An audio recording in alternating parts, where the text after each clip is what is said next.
गृहमन्त्री सुदन गुरुङको कड़ा निर्देशनपछि प्र्याङ्कका नाममा मधेसी डेलिभरी बोयलाई दुर्व्यवहार गर्नेहरूलाई कड़ा रूपमा खोज्दै प्रहरी हदैसम्मको कारवाही गर्ने गृहमन्त्रीको बाछा मस्ती गर्ने चक्करमा अनेक गर्दा युवाहरू जाकिने भयो जेल। दर्शकबिन प्र्याङ्कको नाममा एक मधेसी डेलिभरी बोयमाथि दुर्व्यवहार गरिएको समाजलाई स्तब्ध र आक्रोशित बनाउने खालको भिडियो भाइरल भएपछि गृहमन्त्री सुदन गुरुङले संलग्नहरूलाई तत्कालै कारवाही गर्न कड़ा निर्देशन दिएका छन्।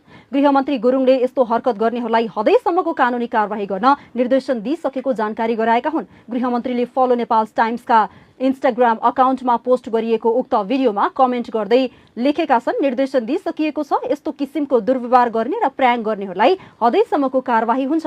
जीवन ओली नामक युट्युब च्यानलमा 24 जुन 2026मा सार्वजनिक गरिएको 4 मिनेट 24 सेकेन्ड लामो भिडियोमा 4 जना युवाहरूले टेम्पर ग्लास अर्डर गरी सामान डेलिभरी गर्न आएका युवकमाथि अभद्र व्यवहार गरेको देखिन्छ। डेलिभरी गर्न आएका एक श्रमजीवी युवामाथि घर कहाँ हो भनेर सोधेर उनको पहिचानको आधारमा गाली गलौज, अपमान, कुटपिट र साथमा भएको रकम समेत लुटिएको दृश्य जो कसैका लागि पनि विचलित गराउने खालको थियो। उक्त भिडियो सामाजिक सञ्जालमा भाइरल भएसँगै सर्वसाधारणले प्र्याङ्कका नाममा कसैलाई गम्भीर मानसिक तनाव दिने र जातीय वा क्षेत्रीय पहिचानका आधारमा मानमर्दन गर्ने कार्यलाई कुनै पनि हालतमा कन्टेन्ट वा मनोरञ्जन मान्न नसकिने भन्दै आलोचना गरेका छन्। दुर्व्यवहारलाई मनोरञ्जनको रूपमा व्याख्या गर्न नहुने र संलग्नहरूमाथि कड़ा कदम चाल्नुपर्ने माग जनस्तरबाट उठिरहेको छ। उक्त घटना रुकुम पश्चिममा भएको प्रारम्भिक जानकारी प्राप्त भएको छ, तर जिल्लाको ठ्याक्कै कुन स्थानमा घटना भएको हो भन्ने विषयमा अनुसन्धान भइरहेको जिल्ला प्रहरी कार्यालय रुकुम पश्चिमका सूचना अधिकारी एवं प्रहरी निरीक्षक इन्स्पेक्टर हेमन्त जोशीले जानकारी दिएका छन्।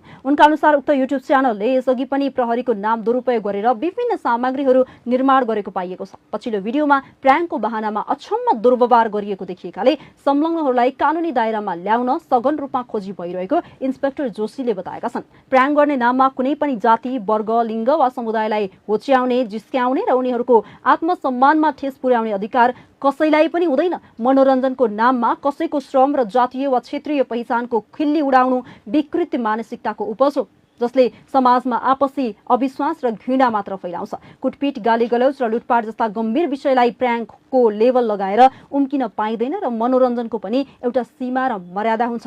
त्यस्तै गृहमन्त्री सुदन गुरुङले यस्तो खालको प्र्याङ्क गर्ने युवाहरूलाई तत्कालै समाएर जेल जाक्ने तयारी गरिरहेका छन्।